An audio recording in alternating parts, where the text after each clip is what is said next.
韓國濟州牛來之路第15日，我哋嚟到牛島。出發去牛島要去成山港碼頭，航線30分鐘一班，係濟州3個小島班次最頻密嘅。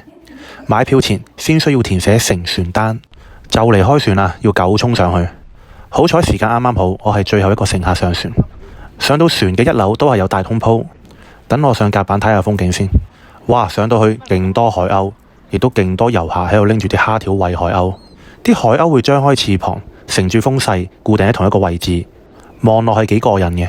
成山日出峰出發去牛島，距離好近，只需要15分鐘。話咁快就落船啦。喺碼頭附近呢，就會好多啲電動3輪車可以租俾遊客嘅。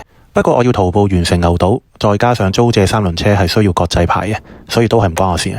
Go go go！出發環牛島。天蒼蒼，野茫茫，風吹草低見牛羊。牛羊我就見唔到啦，就見到幾匹馬。牛島嘅馬係咪就係傳說中嘅牛馬呢？牛島一大特色就係盛產花生，而呢個婆婆就係曬緊花生。食下去牛島特色花生雪糕先。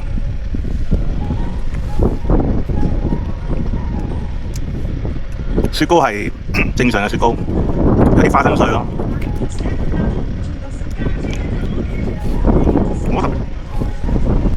太陽出來了，連續好幾日烏雲密佈啊，終於見返太陽，心情都好返好多。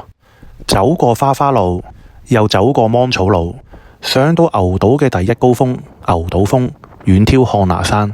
鏡頭一轉，我就返成山日出峰附近去睇每日一場嘅海女表演。表演2點鐘開始，建議大家提早少少霸定靚位。海女們會先演唱傳統歌謠，然後準備落海示範採搭海鮮嘅過程，最後滿載而歸。